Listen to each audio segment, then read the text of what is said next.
আসসালামু আলাইকুম, স্বাগত জানাচ্ছি আরটিভি সন্ধ্যা সংবাদে। আপনাদের সঙ্গে আছি আমরা দুজন, আমি মাহবুবা জারিন ডায়না এবং আমি হাবিবা আফরোজ। প্রধান উপদেষ্টা ডক্টর মোহাম্মদ ইউনূসের সাথে বৈঠকে বসেছে 7টি রাজনৈতিক দল ও একটি সংগঠনের প্রতিনিধিরা। বিকেল 5টায় রাষ্ট্রীয় অতিথি ভবন যমুনায় শুরু হয় বৈঠক। এর আগে দলগুলোর নেতারা পর্যায়ক্রমে ভেতরে প্রবেশ করেন। বৈঠকে সংশ্লিষ্ট রাজনৈতিক দল ও সংগঠনের শীর্ষ নেতারা অংশ নিয়েছেন। এতে ত্রয়োদশ জাতীয় সংসদ নির্বাচন ও চলমান রাজনৈতিক পরিস্থিতি নিয়ে আলোচনা হওয়ার কথা রয়েছে। অংশ নেওয়া দলগুলোর মধ্যে রয়েছে এবি পার্টি, গণসংহতি আন্দোলন, গণ অধিকার পরিষদ, এলডিপি, নাগরিক ঐক্য ইসলামী আন্দোলন বাংলাদেশ, জাতীয় গণফ্রন্ট ও হেফাজতে ইসলাম বাংলাদেশ।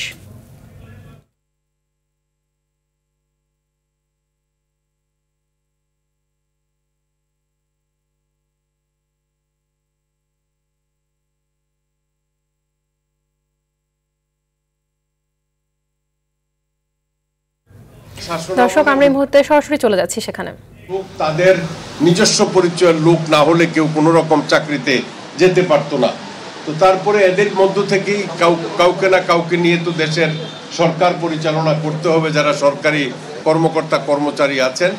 তবে এটা যতটুকু নিরপেক্ষ করার স্বার্থে সরকারের পদক্ষেপগুলো গ্রহণ করা দরকার, সেগুলোর ব্যাপারে আমরা কিছু সুনির্দিষ্ট সাজেশন রেখেছি। তো সেগুলোর ব্যাপারে আমি কিছু বলতে চাই না, কারণ এটা অত্যন্ত গোপনীয় জিনিস, আমি আপনাদের সামনে এটা প্রকাশ করব না। তবে মাননীয় স্বরাষ্ট্র উপদেষ্টা মহোদয়, ডিসি বা এসপি, আপনার ওসি বা অন্যান্য স্তরে পুলিশের যে লোকদেরকে লটারি করে আপনার বিভিন্ন জায়গায় ট্রান্সফার করবেন, এটা অত্যন্ত একটা শিশুসুলভ কথা। এইভাবে কোনোদিন প্রশাসন চলে না বা পুলিশি ব্যবস্থা চলে না। দেশের কোন জায়গাতে কি ভালনারেবল এরিয়া আছে, সেই জায়গাগুলোতে এসপি কেমন যোগ্যতা সম্পন্ন যাওয়া উচিত, সেটা তার অবস্থার উপর ভিত্তি করে সেই জায়গাতে বদলি হবে। ভালনারেবল অনেক থানা আছে, সেই জায়গাগুলোতে নির্বাচনী এলাকা আছে, সেই জায়গায় কেমন পুলিশি ব্যবস্থা করে সেই জায়গাগুলো আপনার প্রপারলি অ্যাড্রেস করতে হবে, সেই বিষয়গুলো সেই দক্ষতার সাথে বিবেচনা করেই জায়গাগুলো নির্ধারণ করে অফিসারদের বদলি করতে হবে। আরেকটা জিনিস আপনারা অবগত আছেন আমাদের চেয়েও বেশি, যে আমাদের দেশে যে অস্ত্র লুণ্ঠন হয়েছিল, এই লুণ্ঠনকৃত অস্ত্র সম্পূর্ণভাবে এখন পর্যন্ত আমরা এগুলো উদ্ধার করতে পারি নাই। তবে সরকারের আরও কঠোর ব্যবস্থা গ্রহণ করা উচিত, যেইভাবে এই অস্ত্রগুলো উদ্ধার করা যায়। কারণ মানুষের জীবনযাত্রা কোনো স্বাভাবিক অবস্থা থাকবে না যদি অস্ত্রধারীদের হাতে অস্ত্র থাকে। এই বিষয়গুলো মূলত আমাদের মধ্যে আলোচনা হয়েছে। তবে কোন দলকে। দর্শক, দেখছিলেন প্রধান উপদেষ্টার বাসভবন যমুনা থেকে সংবাদ সম্মেলনের অংশবিশেষ। স্বৈরাচারের দোসররা কাউকে আঘাত করলে পাল্টা আঘাতের হুঁশিয়ারি দিয়েছেন বিএনপি মহাসচিব মির্জা ফখরুল ইসলাম আলমগীর। রাজনৈতিক দলগুলোর মধ্যে কোনো বিভেদ নেই জানিয়ে তিনি বলেন, ঐক্যবদ্ধভাবে সব জয় করা হবে। শেখ হাসিনা ভারতে বসে দেশকে অস্থিতিশীল করার অপচেষ্টায় লিপ্ত বলে অভিযোগ করেন বিএনপি মহাসচিব। রোজা রফিকের রিপোর্টে জানাচ্ছেন মায়দুর রহমান রুবেল। বিএনপির প্রতিষ্ঠাবার্ষিকী উপলক্ষে জনদুর্ভোগ এড়াতে রেলির বদলে বৃক্ষরোপণ ও খাল পরিচ্ছন্নতা কর্মসূচি হাতে নেয় দলটি। উত্তরার দিয়াবাড়ির লেক পরিচ্ছন্নতার মধ্য দিয়ে কর্মসূচির উদ্বোধন করেন বিএনপি মহাসচিব মির্জা ফখরুল ইসলাম আলমগীর।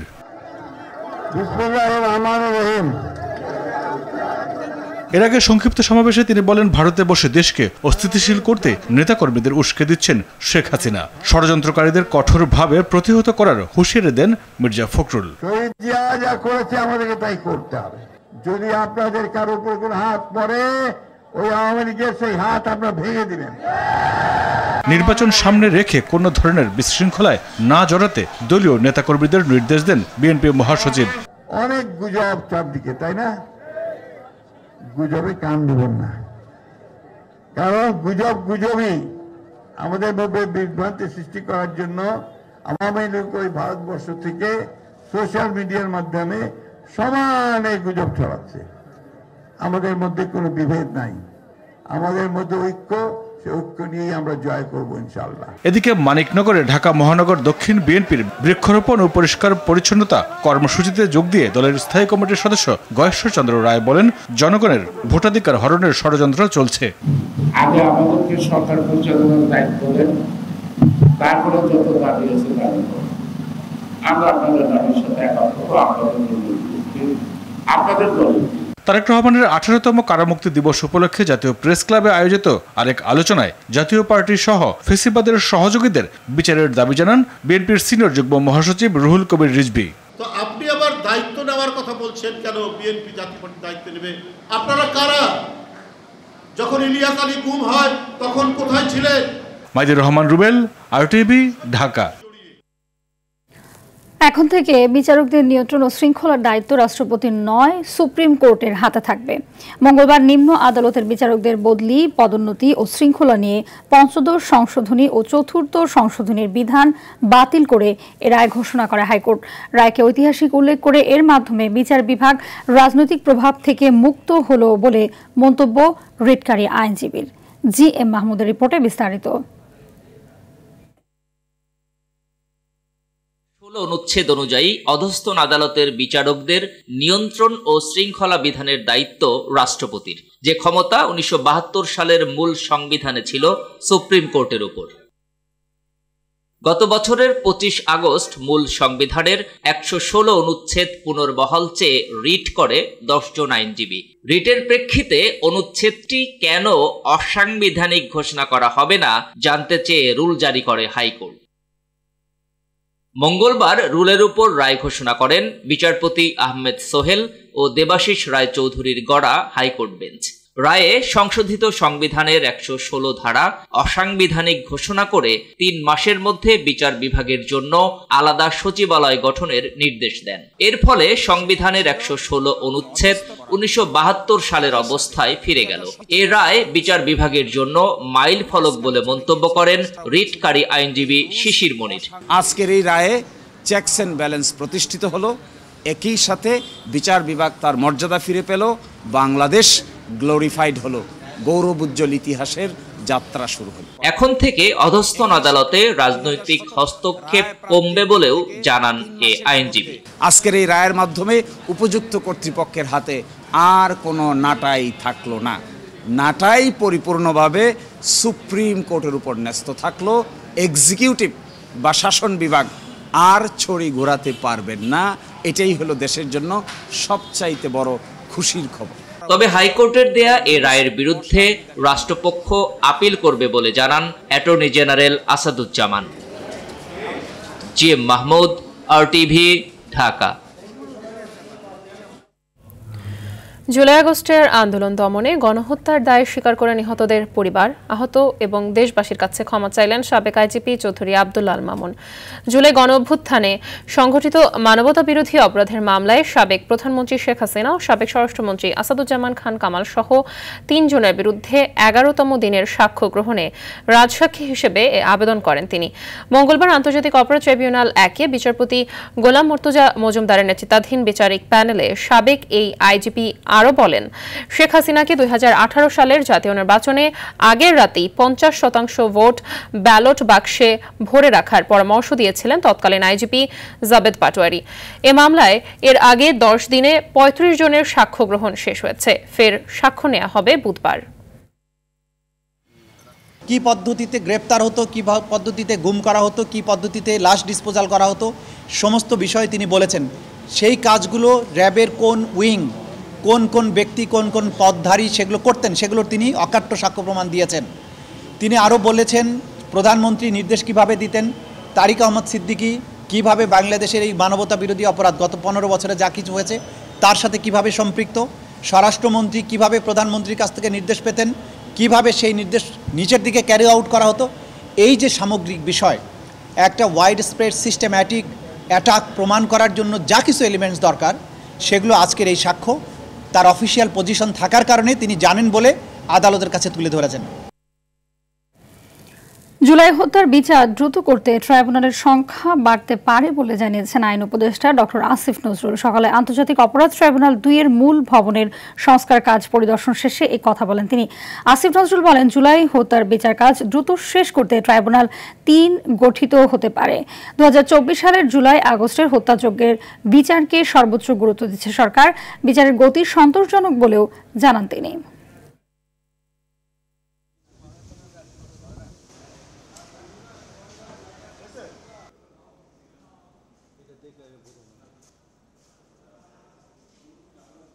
আমরা বিচার কার্যে সর্বোচ্চ গুরুত্ব দিচ্ছি। দ্বিতীয় ট্রাইব্যুনালের কাজ অতি দ্রুত সম্পন্ন হওয়ার মধ্যে দিয়ে তা আবারও আপনার এটা মানে প্রমাণিত হলো। তা আমরা এমনকি এটাও চিন্তা করছি, আমরা এখন 3 সেটটা খালি হয়ে গেলে আমরা আন্তর্জাতিক অপরাধ আদালত 3ও করতে পারি। যদি আমরা 3 করতে পারি তাহলে আমরা অন্যান্য যে আন্তর্জাতিক অপরাধ আছে, যেমন গুম বা অন্য ধরনের যে আন্তর্জাতিক অপরাধ, সেই সমস্ত অপরাধের বিচার কার্য দ্রুততর করতে পারব। উৎসমুখর পরিবেশে চলছে ডাকসু নির্বাচনের প্রচার। এদিকে ডাকসুর প্রার্থীকে ধর্ষণের হুমকির ঘটনায় 3 সদস্যের তদন্ত কমিটি গঠন করেছে বিশ্ববিদ্যালয় প্রশাসন। এদিকে বিশ্ববিদ্যালয় প্রশাসন ব্যর্থ হলে আইনি ব্যবস্থা নেওয়ার কথা জানিয়েছেন ওই নারী প্রার্থী। এ ঘটনায় বিক্ষোভ মিছিল করেছে ছাত্রদল। শিবিরের ভিপি প্রার্থী জানান তাদের বিজয় ঠেকাতে ধর্ষণের হুমকিদাতার সঙ্গে শিবিরের নাম জড়ানো হয়েছে। বিস্তারিত রাকিব হাসানের রিপোর্টে। ডাকসু নির্বাচনের প্রার্থীদের যেন দম ফেলার সময় নেই, ছুটছেন ভোটারদের দ্বারে দ্বারে। শিক্ষার্থীদের মনে নিজের স্থান পাকাপোক্ত করতেই চেষ্টা চালাচ্ছেন তারা।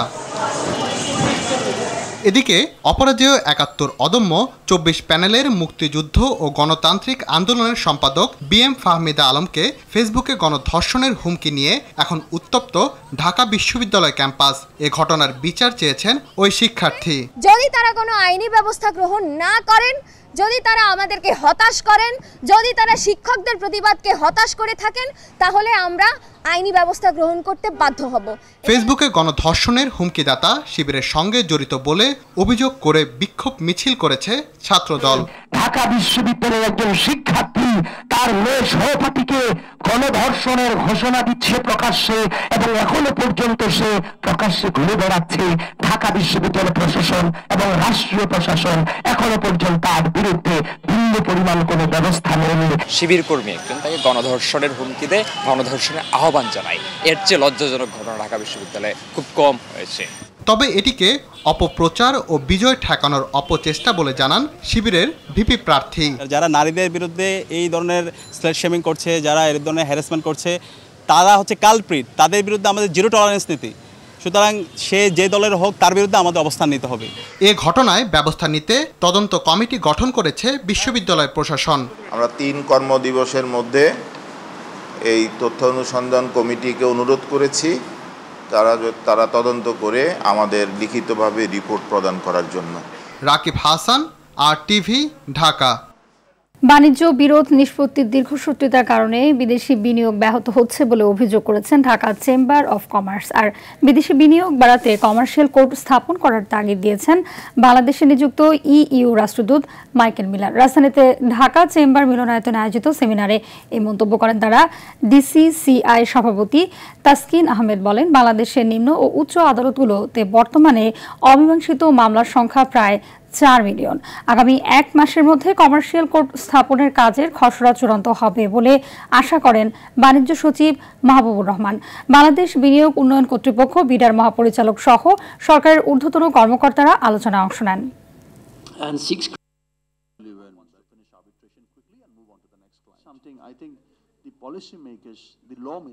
Bangladesh pursues its LDC graduation, diversifies its economy, and seeks greater value added in local production. And we therefore welcome very warmly not only the exchanges here between experts and listening to all the experience around the table, but we warmly welcome the initiative. The UNGP and the European Union are helping us in realizing this arbitration commercial court. I hope that we will be able to frame the final draft in one month or so. শিক্ষাক্ষেত্রে অচলাবস্থা দুঃখজনক উল্লেখ করে মন্ত্রণালয় এ বিষয়ে উদ্বিগ্ন বলে মন্তব্য করেছেন শিক্ষা উপদেষ্টা সিআর আবরার। তিনি বলেন, চলমান সমস্যা শিগগিরই সমাধান হবে, বিষয়গুলো গুরুত্বের সঙ্গে পর্যবেক্ষণ করছে সরকার। দুপুরে সচিবালয়ে সাংবাদিকদের প্রশ্নের এসব কথা বলেন তিনি। শিক্ষা প্রতিষ্ঠানের অস্থিরতার বিষয়ে শিক্ষার্থীদের আরও ধৈর্য ধরে এগোনোর আহ্বান জানান শিক্ষা উপদেষ্টা।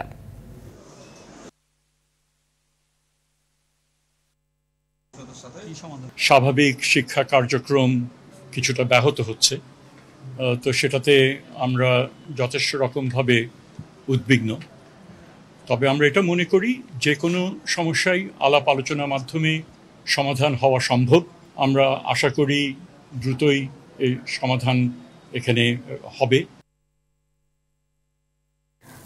বাংলাদেশ কৃষি বিশ্ববিদ্যালয়ের চলমান আন্দোলন নিরসন ও পরিস্থিতি স্বাভাবিক করতে শিক্ষার্থীদের সঙ্গে নিঃশর্ত আলোচনায় বসতে রাজি বিশ্ববিদ্যালয় প্রশাসন। বিকেলে ভেটেরিনারি অনুষদ কার্যালয়ে এক সংবাদ সম্মেলনে এই তথ্য জানান প্রক্টর অধ্যাপক ডক্টর আব্দুল আলিম। এর আগে হল ছাড়ার নির্দেশ প্রত্যাখ্যান করে ময়মনসিংহের জব্বারের মোড়ে রেলপথ অবরোধ করেন বিক্ষুব্ধ শিক্ষার্থীরা। এতে বন্ধ হয়ে যায় ঢাকা ময়মনসিংহ রুটে ট্রেন চলাচল। বিকেলে অবরোধ কর্মসূচি প্রত্যাহার করেন তারা। ভেটেরিনারি এবং পশুপালন অনুষদের ডিগ্রি মিলিয়ে একটি কম্বাইন্ড ডিগ্রির দাবিতে আন্দোলন করছে বাকিপ্রি শিক্ষার্থীরা। ছাত্ররা আমাদের সাথে আলোচনা আজকে বসতে চেয়েছে, বসুক, তারা খোলা মন নিয়ে আসুক, আমরাও খোলা মন নিয়ে আসি। দিন শেষে কিন্তু আমরা সবাই ছাত্র শিক্ষক, নিঃশর্ত আলোচনায় বসতে হবে। নিঃশর্ত আলোচনায় বসে তারপরে আমরা আলোচনা টেবিলে আমরা সমাধান করবো। যদি তারা বলে যে আমরা যে 6 দফা দিয়েছি ওই 6 দফা মেনে নিয়ে এসে আলোচনায় বসেন, এটা তো কর্তৃপক্ষের পক্ষে অসম্ভব একটা জিনিস। নীলফামারীর উত্তরা ইপিজেডে শ্রমিকদের সঙ্গে আইন শৃঙ্খলা রক্ষাকারী বাহিনীর সংঘর্ষ হয়েছে। এ ঘটনায় হাবিব নামে এক শ্রমিক নিহত হয়েছেন, আহত হয়েছেন আরও 6 জন। পুলিশ জানায় শ্রমিক ছাঁটাই বন্ধ সহ বিভিন্ন দাবিতে গেল 3 দিন ধরে বিক্ষোভ করে শ্রমিকরা। সোমবার রাতে কারখানা বন্ধের নোটিশ দেয় কর্তৃপক্ষ। সকালে শ্রমিকরা ইপিজেডের মূল ফটকে তালা দেয়। প্রথমে শ্রমিক ও মালিক পক্ষের সংঘর্ষ হয়। পরে পরিস্থিতি উত্তপ্ত হয়ে উঠলে আইন শৃঙ্খলা রক্ষাকারী বাহিনীর সঙ্গে শ্রমিকদের দফায় দফায় সংঘর্ষ হয়।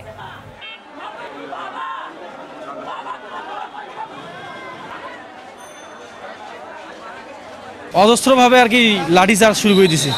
লাঠিচার্জ শুরু করে দেওয়ার পরে আপনার ওখানে পুলিশ আছে, পুলিশও লাঠিচার্জ শুরু করে দিছে। তারপরে যে যেদিক দিয়ে পাইছে ওদিক দিয়ে আত্মরক্ষার জন্য যে কাজ যে জুতা পাইছে জুতা ঢেলাইছে, যে যেটা দিয়েছে ওটা দিয়ে ঢেলাইয়া তারপর কি করলো সেনাবাহিনী পুলিশ ওরা রাবার বুলেট ছোড়া শুরু করলো, ফাঁকা গুলি প্রথম। তারপরে ফাঁকা গুলি করতে করতে তারপরে ওরা গুলি চালিয়ে দিছে। আমাদের উপর গুলি বর্ষণ শুরু করে।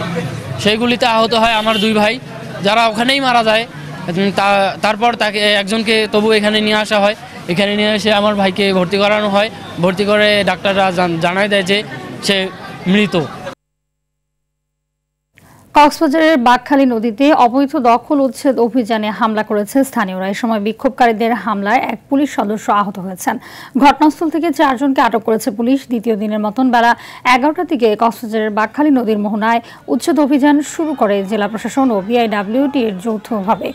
শুরুতেই স্থানীয় ও দখলদারদের বাধার মুখে পড়ে উচ্ছেদ অভিযান। এ সময় তারা বদর মোকামস্থ উকিলপাড়ার সমাজের সর্বস্তরের জনসাধারণ ব্যানারে উচ্ছেদের বিরুদ্ধে বিক্ষোভ করে।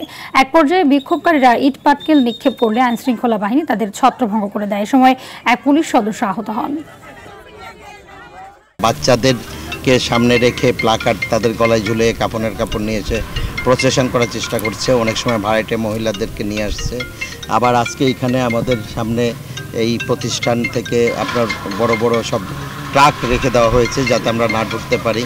এবং তখনও আমাদের সাথেও কিছু আমাদের কয়েকজন কর্মকর্তাকে ধাক্কাধাক্কি করেছে। স্বাভাবিকভাবে কিছুটা লাঞ্ছিত হয়েছি। 5 ব্যাংক একীভূতকরণের পক্ষে নিজেদের সমর্থন জানিয়েছে ফার্স্ট সিকিউরিটি ইসলামী ব্যাংক। ব্যাংকের চেয়ারম্যান আব্দুল মান্নান জানান, ব্যাংকগুলো একীভূত করে ইউনাইটেড ইসলামী ব্যাংক নামে একটি নতুন ব্যাংক গঠনের আলোচনা চলছে বলেও জানান। কেউ কেউ মনে করছেন যে বিভিন্ন ব্যাংকের স্বাস্থ্য যতটা খারাপ তাতে করে এই ব্যাংকগুলো বন্ধ হয়ে যাওয়া দরকার। এটা আপনি দেখবেন যে বিভিন্ন মাধ্যমে বলা হয়। আমি মনে করি যে এটা খুব সহজ কাজ। এতে করে ডিপোজিটরদের স্বার্থ যেমনিভাবে বিঘ্নিত হবে, তেমনিভাবে আমাদের এমপ্লয়ি যারা রয়েছে তারা ক্ষতিগ্রস্ত হবেন। তার চাইতে সবচেয়ে বেশি জাতি ক্ষতিগ্রস্ত হবে যে 5টা ব্যাংকের যে অভিজ্ঞতা দীর্ঘ সময়ের, আমরা যে ইনফ্রাস্ট্রাকচারগুলো ডেভেলপ করেছি সেগুলোকে কিভাবে ধরে রাখা যায়, সেগুলোকে কিভাবে আমাদের আর্থসামাজিক উন্নয়নের জন্য কাজে লাগানো যায়, এই বিষয়টা নিয়ে আমরা চিন্তা ভাবনা করছি। ঢাকা বিশ্ববিদ্যালয় কেন্দ্রীয় ছাত্র সংসদ ডাকসু নির্বাচন নিয়ে আপিল বিভাগের পূর্ণাঙ্গ বেঞ্চের শুনানি হবে বুধবার। মঙ্গলবার দুপুরে চেম্বার আদালত এই সিদ্ধান্ত জানান। চেম্বার জজ আরও জানান, পূর্ণাঙ্গ বেঞ্চের শুনানি না হওয়া পর্যন্ত হাইকোর্টের দেয়া স্থগিতাদেশ কার্যকর থাকবে না। ফলে ডাকসু নির্বাচন আয়োজন বা পরিচালনার ক্ষেত্রে আর কোনো আইনি বাধা নেই। এর আগে সোমবার বিচারপতি হাবিবুল গনির নেতৃত্বাধীন হাইকোর্ট বেঞ্চ এক রিট আবেদনের শুনানি শেষে আগামী 30 অক্টোবর পর্যন্ত ডাকসু নির্বাচন স্থগিতের আদেশ দেন। তবে একই দিন বিকেলে চেম্বার আদালত হাইকোর্টের আদেশ স্থগিত করেন। বিশ্ববিদ্যালয়ে ঘোষিত তফসিল অনুযায়ী আগামী 9 সেপ্টেম্বর ডাকসু নির্বাচনের ভোট গ্রহণ অনুষ্ঠিত হবে। ভয়াবহ ভূমিকম্পে ধ্বংসস্তূপে পরিণত আফগানিস্তানের বহু গ্রাম, এর মধ্যে প্রাণহানির সংখ্যা 900 ছাড়িয়েছে। সড়কপথ বিচ্ছিন্ন হয়ে পড়ায় হেলিকপ্টার দিয়ে চালানো হচ্ছে উদ্ধার কার্যক্রম। বিষয়টি মোকাবেলায় ত্রাণ সামগ্রী দিতে প্রস্তুত জাতিসংঘ। এদিকে ভূমিধসের কারণে হাজারের উপরে প্রাণহানি ঘটেছে আফ্রিকার দেশ সুদানেও। বিস্তারিত অর্ণব প্রসাদের রিপোর্টে। ভূমিকম্পে লণ্ডভণ্ড দেশ আফগানিস্তান। সবচেয়ে বেশি ক্ষতির শিকার দেশটির পাহাড় বেষ্টিত প্রদেশ কুনার। অঞ্চলটির গ্রামের পর গ্রাম জুড়ে এখন শুধুই ক্ষতচিহ্ন। ভূমিকম্পে তছনছ দেশটির নাঙ্গারহার প্রদেশও। ক্ষতিগ্রস্ত অঞ্চলগুলোর বেশিরভাগ রাস্তাঘাট ভেঙে পড়ায় উদ্ধার কার্যক্রম চালিয়ে যেতে বেগ পেতে হচ্ছে জরুরি সেবার কর্মীদেরও। এ কারণে উদ্ধার তৎপরতা চালানোর একমাত্র বাহন হয়ে দাঁড়িয়েছে হেলিকপ্টার। এদিকে ধ্বংসস্তূপের নিচে আরো অনেকে চাপা থাকায় প্রাণহানির সংখ্যা বাড়তে পারে বলে শঙ্কা দেশটির তালেবান সরকারের। পুরো দেশ জুড়ে চলছে শোকের মাতম। এদিকে ভূমিকম্প পীড়িত আফগানিস্তানের অঞ্চলগুলোতে ত্রাণ সামগ্রী দিতে প্রস্তুত জাতিসংঘ। এ লক্ষ্যে ক্ষতিগ্রস্ত এলাকাগুলোর পূর্ণাঙ্গ চিত্র পেতে স্থানীয় কর্তৃপক্ষের সঙ্গে সমন্বয় করছে জাতিসংঘের শিশু বিষয়ক মানবিক সংস্থা ইউনিসেফ। আফগানিস্তান ছাড়াও ভয়াবহ দুর্যোগের কবলে আফ্রিকার দেশ সুদানও। ভূমিধসে এরই মধ্যে নিশ্চিহ্ন হয়ে গেছে দেশটির দক্ষিণের একটি পুরো গ্রাম। প্রতি মুহূর্তে বাড়ছে প্রাণহানির সংখ্যা। ভারী বৃষ্টিপাতের কারণে সৃষ্ট ভূমিধসে এই বিপর্যয় বলে সুদান লিবারেশন মুভমেন্ট SLM এর বরাতে নিশ্চিত করেছে সংবাদ মাধ্যম BBC। দুর্যোগ কবলিত দারফুর অঞ্চলটির নিয়ন্ত্রণ রয়েছে বাহিনীটির হাতে। এরই মধ্যে বিপর্যয় মোকাবেলায় জাতিসংঘ সহ বিভিন্ন আন্তর্জাতিক সংস্থার সহায়তা চেয়েছে SLAM। অর্ণব প্রসাদ, RTV। 6 বছর পর আবারও চীন সফরে এলেন উত্তর কোরিয়ার নেতা কিম জং উন। তার বিশেষ ট্রেন চীন সীমান্তে প্রবেশ করেছে বলে নিশ্চিত করেছে দেশটির রাষ্ট্রীয় গণমাধ্যম। দ্বিতীয় বিশ্বযুদ্ধ সমাপ্তির 80তম বর্ষপূর্তি উপলক্ষে বুধবার বেজিংয়ে সামরিক কুচকাওয়াজে যোগ দেবেন তিনি। তার প্রথম বহুপাক্ষিক আন্তর্জাতিক বৈঠকে চীনের প্রেসিডেন্ট শি জিনপিং, রুশ প্রেসিডেন্ট ভ্লাদিমির পুতিন সহ আরও 26 দেশের নেতার সঙ্গে একই মঞ্চে থাকবেন কিম। সিরিজ জয়ের পর এবার নেদারল্যান্ডসকে হোয়াইট ওয়াশের লক্ষ্য বাংলাদেশের। বুধবার সিলেট আন্তর্জাতিক ক্রিকেট স্টেডিয়ামে সিরিজের তৃতীয় ও শেষ ম্যাচ শুরু হবে সন্ধ্যা 6টায়। সিরিজ জুড়ে টাইগারদের ব্যাটিং অ্যাপ্রোচ প্রশংসা করলেও প্রশ্ন উঠেছে এশিয়া কাপের প্রস্তুতি নিয়ে। সিলেট থেকে রানা আহমেদের ক্যামেরায় আরও জানাচ্ছেন রাফি আমিন। কথা দিয়ে তা রাখতে পারলেন না লিটন কুমার দাস। যেসব লক্ষ্য নিয়ে নেদারল্যান্ডসের বিপক্ষে সিরিজ শুরু করেছিল বাংলাদেশ, তার বেশিরভাগই বাস্তবায়ন করতে পারেননি অধিনায়ক। টপ অর্ডারের উইলোতে রান ও সিরিজ জয় প্রাপ্তি দুটি ম্যাচ থেকে।